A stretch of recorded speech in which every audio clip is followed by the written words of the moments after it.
Assalamualaikum warahmatullahi wabarakatuh. Kami dari kelompok 7A ingin mempresentasikan laporan praktikum kami pada mata kuliah pemrograman komputer. Sebelum itu, izin kami memperkenalkan diri terlebih dahulu. Saya Rifat Gilang Albar dengan NIM 250403039. Saya Zalta Sabira Bilbina dengan NIM 250403007. Saya Nafitri Anabel dengan NIM 250403010. Saya Salbia dengan NIM 250403016.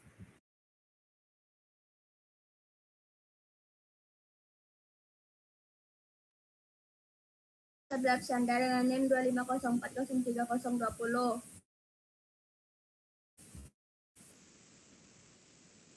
Baik, materi pertama akan dibawakan oleh Zalta Sabira Bilbina.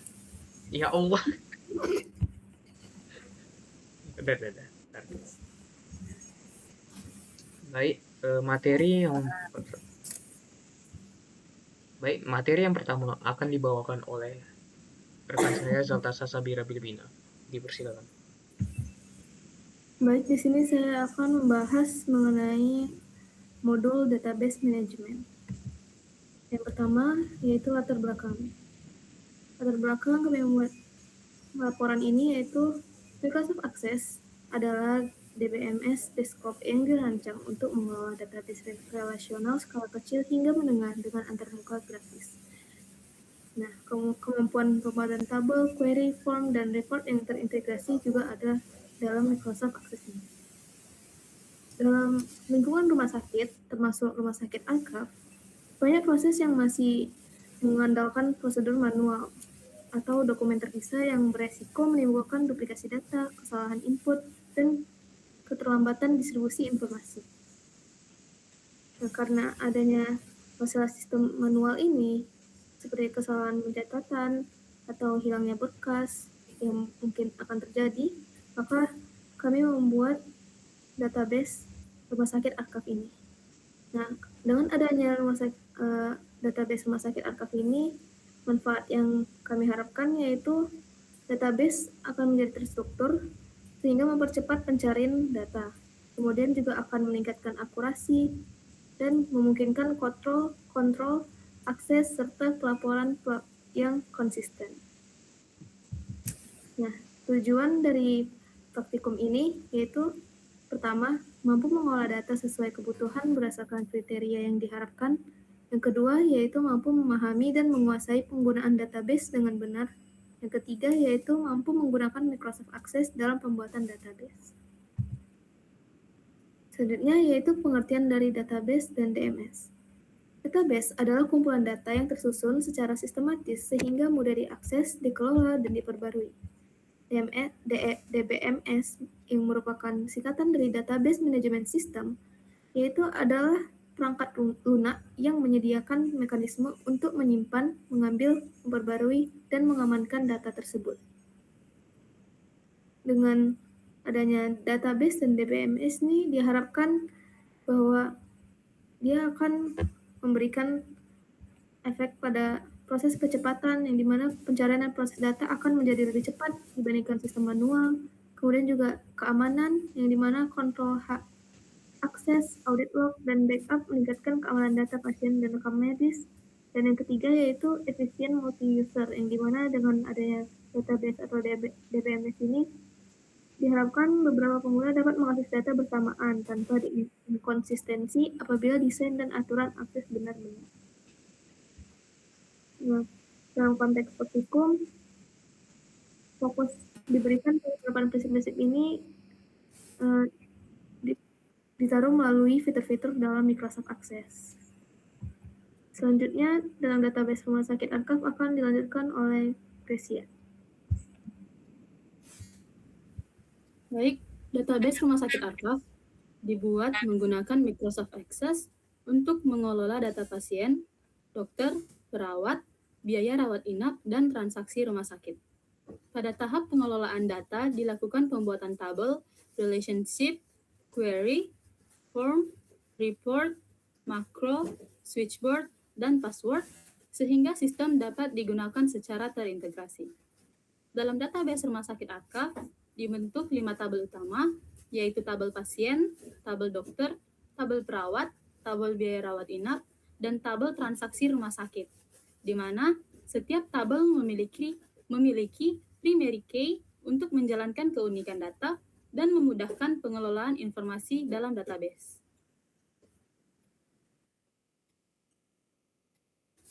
Entity Relationship Diagram merupakan visualisasi entitas, atribut, dan relasi antar tabel.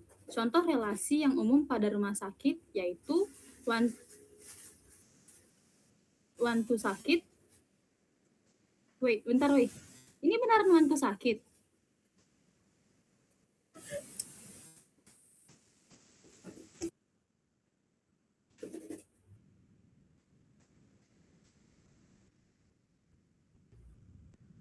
Titik 2-nya sah.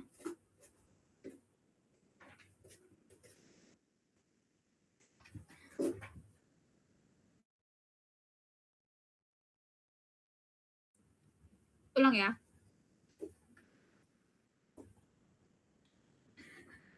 Berikutnya yaitu Entity Relationship Diagram, yang merupakan bagian untuk memvisualisasikan.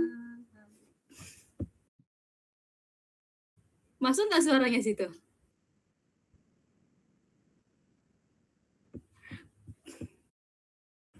Masuk.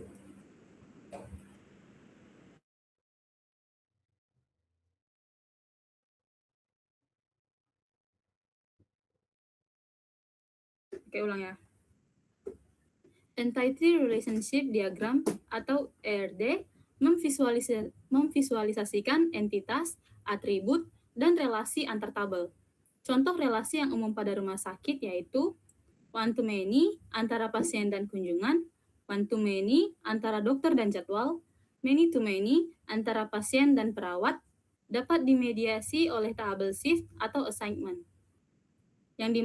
Entity Relationship Diagram terdiri dari entitas yang merupakan objek utama seperti patient, dokter, nurse, appointment, dan treatment. Lalu ada pula atribut yang merupakan kolom mendeskripsikan entitas, seperti patient ID, name, phone, specialty, dan shift. Lalu berikutnya ada relasi yang merupakan bagaimana tabel saling terkait. Ada one to many, one to one, many to many, yang dihubungkan menggunakan tabel penghubung. Berikutnya yaitu komponen pada Microsoft Access, di mana komponen Microsoft Access terdiri dari table, query, form, dan report. Table merupakan struktur penyimpanan data terorganisir dalam baris dan kolom, menentukan field, tipe data, primary key, dan relasi antar tabel. Berikutnya yaitu query, merupakan alat untuk mengambil, memfilter, menggabung, dan menghitung data menggunakan SQL atau Query Builder Visual. Berguna untuk analisis dan pembuatan dataset khusus. Berikutnya ada form, yang merupakan antarmuka input yang memudahkan pengguna memasukkan atau memperbarui data secara terkontrol dan mengurangi kesalahan input. Dan yang terakhir report, merupakan format keluaran untuk ringkasan, cetak, dan distribusi informasi berguna untuk laporan pasien, rekap layanan, dan audit. Keempat komponen bekerja sama, di mana tabel menyimpan data, query memproses data, form memfasilitasi input, dan report menyajikan hasil untuk mengambil keputusan.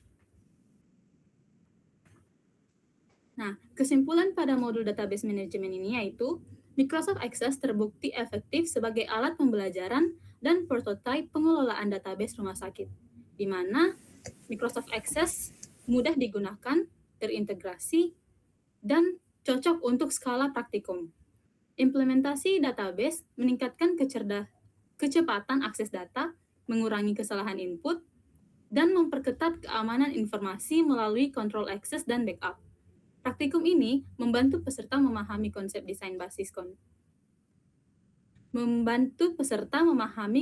basis data, pembuatan relasi, pembuatan query, serta pembuatan form dan report yang relevan untuk mendukung kegiatan administrasi dan klinis di Rumah Sakit Arkhaf. Sebagai rekomendasi, lakukan normalisasi tabel, definisikan primary, front key, dan rancang form input yang valid untuk menekan kesalahan data. Lalu langkah selanjutnya, perluasan sistem dengan integrasi jaringan internal rumah sakit, backup terjadwal, dan pelatihan penggunaan untuk staf non-teknis. Sekian untuk penjelasan. Baiklah, perkenalkan nama saya Christian Arera Site dengan NIM 25030. Di sini saya akan menjelaskan pada modul kedua pada saat praktikum kami membahas software Fundamental of Java Programming. Baiklah, pertama kita masuk ke latar belakang terlebih dahulu. Java merupakan one of the language bahasa pemrograman yang berorientasi objek yang dikembangkan oleh Sun Microsystem untuk pembuatan aplikasi mandiri, aplikasi yang berbasis internet, serta aplikasi pada perangkat cerdas yang dia mampu connected atau terhubung melalui internet atau jaringan komunikasi. Dalam konteks laporan kami, yakni lingkungan rumah sakit Arkhaf, banyak proses yang masih mengandalkan prosedur manual atau dokumen terpisah yang dimana itu bakalan beresiko menimbulkan duplikasi data, kesalahan input, dan keterlambatan distribusi informasi. Maka dari itu, kelompok kami menawarkan sebuah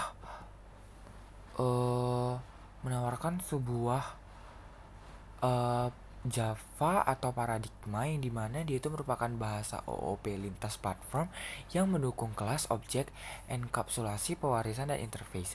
Dalam Arkhaf, dalam aplikasi kami yang bernama Arkhaf ini, entitas seperti petugas, pasien, dokter, dan transaksi itu dimodelkan sebagai kelas untuk modularitas dan reuse. Dimana ada pun 3 pokok utama, yang pertama ada attribute and behavior, dimana ini berisi field dan method, lalu di inheritance dan interface itu berisi efisiensi kode dan kontrak implementasi, dan yang ketiga di package-nya itu berisi struktur kode COM Arkhaf Hospital. Baiklah, tadi kembali sedikit ke slide di tujuan praktikum. Jadi di tujuan praktikum ini ada 3, yakni yang pertama mampu memahami kegunaan, bahasa, dan dasar-dasar dari bahasa pemrograman Java. Yang kedua ada mampu memodelkan suatu program dengan menggunakan bahasa pemrograman Java. Dan yang ketiga mampu memahami penggunaan IDE NetBeans dalam membuat program Java.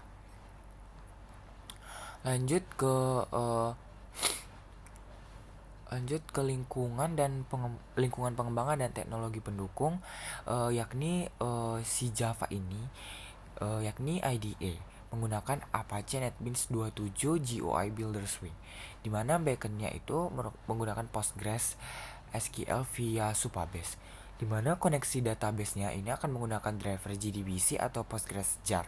Pendekatannya ada modular, OOP, dan pengujian basis koneksi. Adapun 3 pokok utamanya adalah libraries-nya itu menggunakan Postgres SQL 42.x jar. Yang kedua platform itu menggunakan Java SE atau JDK 25. Yang ketiga BAS-nya itu menggunakan Supabase untuk manajemen tabel dan autentikasi. Baik, sekian dari saya. Selanjutnya akan dilanjutkan oleh teman saya. Selanjutnya saya akan menjelaskan tentang arsitektur antarmuka form 7 form utama. Arkhaf terdiri dari 7 form terpisah yang saling terintegrasi, yaitu login, registrasi, menu utama, dashboard, data pasien, data dokter, transaksi kunjungan, dan laporan kunjungan. Setiap form mendukung komponen swing standar, yaitu jpanel, jlabel, jbutton, jtabel, dan lain-lain. Selanjutnya ada form transaksi dan mekanisme penghitungan biaya. Fokus yaitu form transaksi kunjungan dengan tombol hitung biaya. Rumus yang digunakan yaitu DBK sama dengan DL ditambah DK ditambah DB. DL yaitu biaya layanan, contoh rawat jalan, biaya 150.000, rawat inap dengan biaya 650.000. DK yaitu biaya keluhan, yaitu ringan yaitu 50.000, berat yaitu 200.000. BD yaitu biaya dokter berdasarkan pola nama atau spesialisasi. X, SP tambah biayanya yaitu 125.000.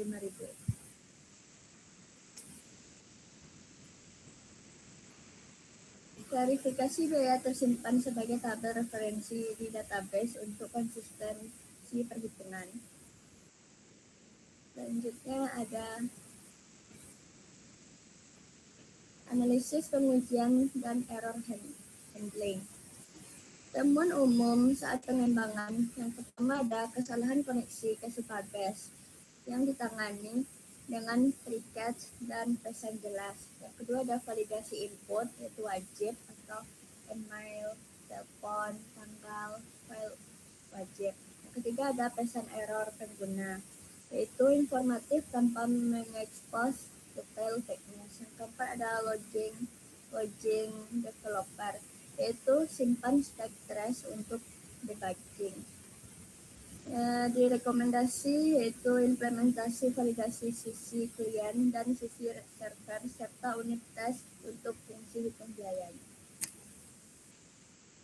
Selanjutnya ada evaluasi ya, kelebihan dan keterbatasan.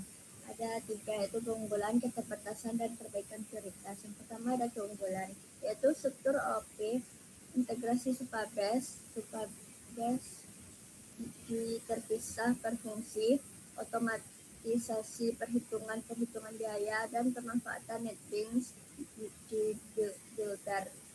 Yang kedua ada keterbatasan, yaitu standarisasi tampilan belum konsisten, validasi input perlu dipadatkan, pesan kesalahan CLI perlu ditingkatkan. Yang ketiga ada perbaikan prioritas, yaitu standar UI atau UX-nya, validasi komprehensif, pengujian integrasi database, dan dokumentasi developer untuk pemeliharaan. Selanjutnya ada kesimpulan dan rekomendasi.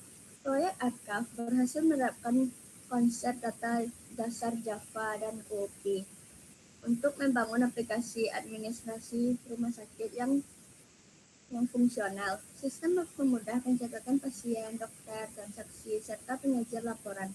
Untuk implementasi lanjutan disarankan. Yang pertama ada mengimplementasikan validasi end-to-end dan unit tes pada logika hitung biaya. Yang kedua ada mengadopsi style grid, yaitu warna, ukuran, spacing agar konsisten antar font.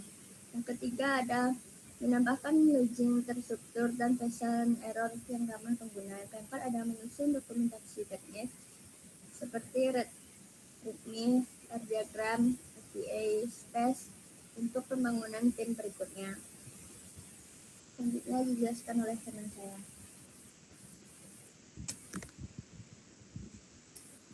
Lanjut nih, atau record ulang? Ini enggak, ini posisinya aku record terus. Aku kirim pakai file aja nanti videonya. Oke. Selanjutnya di sini saya akan menjelaskan Python for Data Science. Lanjut. Latar belakang. Data Science adalah disiplin ilmu yang fokus pada ekstraksi wawasan dan pengetahuan dari data dalam berbagai bentuk, baik terstruktur maupun tidak terstruktur.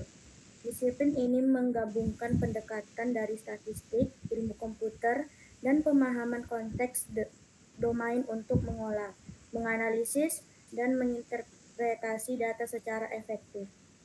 Python adalah bahasa pemrograman interpretatif yang dapat digunakan untuk berbagai tujuan, dan fokusnya pada keterbacaan kode membuat sinteks lebih mudah dipahami. Python dipilih sebagai bahasa pemrograman untuk menganalisis dan memvisualisasikan data karena memiliki berbagai pustaka yang luas serta dapat digunakan dalam beragam kebutuhan, mulai dari analisis statistik hingga deep learning. XLStat merupakan add-in pada Microsoft Excel yang menyediakan berbagai fitur untuk melakukan analisis statistik, mulai dari analisis deskriptif, analisis inferensial, hingga analisis multivariat. Next. Adapun tujuan praktikum yang pertama itu mampu memahami penggunaan bahasa dan dasar-dasar pemrograman Python. Yang kedua, mampu memahami konsep dari data science. Yang ketiga, mampu memahami kegunaan Python dalam data science. Dan yang keempat, mampu memahami kegunaan software Excel-stat dalam pembuatan regresi linear. Selanjutnya, Python dan Excel-stat alat penting dalam data science. Python bahasa pemrograman interpretatif dengan sinteks sederhana, pustaka luas atau pandas, NumPy, Matplotlib, Gitboard, Gitler, dan komunitas aktif. Ideal untuk analisis statistik hingga deep learning. Sedangkan Excel-stat itu ada di Microsoft Excel yang menyediakan fitur analisis statistik atau deskriptif imparsial multivariat, memudahkan pengolahan data langsung di spreadsheet tanpa perlu aplikasi baru. Next. Dataset dari Kaggle ini berisi informasi pengajuan pinjaman rumah digunakan untuk memprediksi kelayakan pinjaman. Memiliki 614 baris dari 300 kolom, termasuk data demografis dan finansial. Selanjutnya akan dijelaskan oleh teman saya. Baik, selanjutnya adalah bagian dari visualisasi data, yaitu mengungkap pola pinjaman. Nah, karena dataset yang kami ambil pada laporan modul Python, kami mengambil dataset tentang pinjaman. Nah, visualisasi data pada laporan ini membantu memahami pola dan hubungan antar variabel dalam loan eligible dataset. Contohnya di sini ada heat map yang bisa menunjukkan kekuatan hubungan antar variabel. Yang di sini ada warna merah dan ada warna biru muda hingga biru tua sedikit. Warna merah terang menandakan korelasi kuat, biru gelap menunjukkan korelasi lemah. Selanjutnya ada line chart. Line chart ini menunjukkan perubahan total jumlah pinjaman berdasarkan jangka waktu. Terlihat fluktuasi signifikan dengan puncak pada jangka waktu 360. Nah, umumnya untuk line chart, data yang digunakan bisa dibilang dia tipe data yang menunjukkan waktu lah, bisa dibilang. Next. Selanjutnya ada visualisasi data, yaitu distribusi dan proporsi. Untuk di sini ada bar chart. Bar chart distribusi jumlah pinjaman berdasarkan jumlah tanggungan. Peminjaman tanpa tanggungan memiliki total pinjaman tertinggi. Dan pie chart yaitu proporsi total pinjaman berdasarkan status pernikahan. Mayoritas pinjaman diajukan oleh pemohon yang sudah menikah, yaitu 69,7%. Next. Selanjutnya ada hubungan dan frekuensi. Hubungan dapat dilihat dari scatter plot yang menunjukkan hubungan antara total pendapatan, yaitu total income, dan jumlah pinjaman atau loan amount. Terdapat korelasi positif lemah di mana peningkatan pendapatan cenderung diikuti peningkatan jumlah pinjaman. Dan untuk frekuensi ada visualisasi data menggunakan word cloud, yaitu mempresentasikan frekuensi kemunculan kategori wilayah properti, yaitu semi urban adalah kategori yang paling sering muncul, diikuti oleh urban dan rural. Next. Selanjutnya ada regresi linear. Pada laporan kami harus membandingkan hasil regresi linear dari Python dan Excel-stat. Bila kami melakukannya dengan Python, yaitu menunjukkan bahwa regresi linear mengalami hubungan positif antara total income dan loan amount. Cost function Python bernilai 5797,19 mengindikasikan tingkat kesalahan prediksi yang lebih rendah. Parameter regresinya yaitu W-nya sama dengan 35,66 dan B sama dengan 296,42. Pada Excel-stat menunjukkan hubungan positif juga, namun dengan R kuadrat atau koefisien determinasinya sebesar 0,105. Berarti total income hanya menjelaskan 10,5% variasi loan amount. Cost function MSE atau mean square error pada Excel-stat bernilai 106 10.633,94. Parameter regresinya ya W sama dengan 0,004 dan B sama dengan 250.165. Next.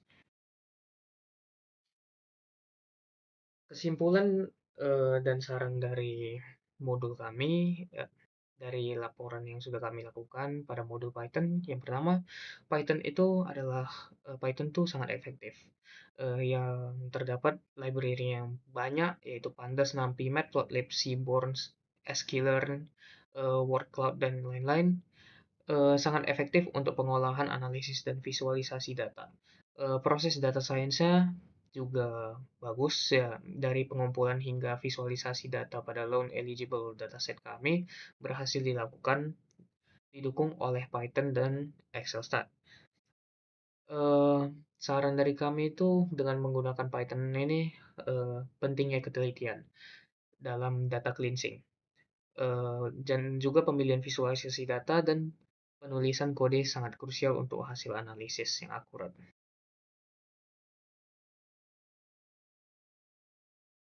Next.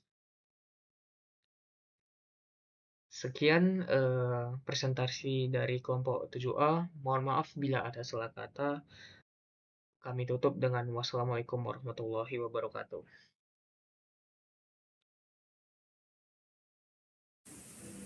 Udah. Eh. Yang penting jadi aja nih. Baik, selanjutnya ada bagian visualisasi data. Yang pertama ini ada heatmap korelasi dan line chart yang menunjukkan mengungkap pola pinjamannya. Nah, heatmap korelasi menunjukkan kekuatan hubungan antar variabel. Dapat dilihat pada warna-warna yang terdapat pada heatmap. Di sini ada warna merah dan ada warna biru gelap. Warna merah terang menandakan korelasi kuat, biru gelap menunjukkan korelasi lemah. Selanjutnya ada line chart yang menggambarkan perubahan total pinjaman berdasarkan jangka waktu. Terlihat fluktuasi signifikan dengan puncak pada jangka waktu 360. Next.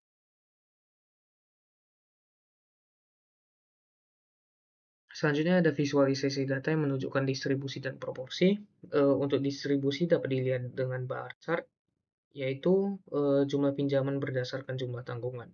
Peminjam tanpa tanggungan memiliki total pinjaman tertinggi. Lalu ada pie chart yang menunjukkan proporsi total pinjaman berdasarkan status pernikahan. Mayoritas pinjaman diajukan oleh pemohon yang sudah menikah 69,7%. Next. Selanjutnya ada visualisasi data yang menunjukkan hubungan dan frekuensi. Untuk hubungan dapat dilihat dari scatter plot. Pada scatter plot ini kami menggunakan data dari total income dan jumlah pinjaman atau loan amount. Terdapat korelasi positif lemah di mana peningkatan pendapatan cenderung diikuti peningkatan jumlah pinjaman. Lalu ada frekuensi yang divisualisasikan melalui word cloud, yaitu mempresentasikan frekuensi kemunculan kategori wilayah properti. Semi urban merupakan kategori yang paling sering muncul pada data set kami, diikuti oleh urban dan rural. Next. Lalu ada regresi linear. Kami membandingkannya menggunakan Python dengan Excel-stat. Pada Python, regresi linear menunjukkan hubungan positif antara total income dan loan amount. Cost function pada Python bernilai 5.797,19, mengindikasikan tingkat kesalahan prediksi yang lebih rendah. Dengan parameter regresi, W sama dengan 35,66 dan B sama dengan 296,42. Lalu ada dengan Excel-stat yang menunjukkan hubungan positif juga dari regresi linear, namun koefisien determinasi pada Excel-stat sebesar 0,105, berarti total income hanya mendapatkan 10,5% variasi dari loan amount. Cost function MSI atau mean square error pada Excel-stat bernilai 10.633,94 dengan parameter regresi W sama dengan 0,004 dan B sama dengan 250,165. Model Python menunjukkan performa prediksi yang lebih baik dengan error yang lebih kecil. Next. Adapun kesimpulan dan saran dari kami, kesimpulan yang kami ambil yaitu Python sangat efektif dalam menganalisis dan visualisasi data dan lain-lain dengan berbagai library yang banyak, dan juga penampilan dari visualisasinya sangat banyak opsi untuk dimodifikasi. Proses data science-nya, pengumpulan hingga visualisasi data pada non-eligible dataset berhasil dilakukan, didukung oleh Python dan Excel Stat. Dan ada pun pentingnya ketelitian dalam data cleansing, pemilihan visualisasi, dan penulisan kode sangat krusial untuk hasil analisis yang akurat dan relevan. Next. Sekian, terima kasih sudah mendengarkan presentasi dari kelompok 7A. Kami ucapkan mohon maaf bila ada kesalahan. Sekian, terima kasih. Wassalamualaikum warahmatullahi wabarakatuh.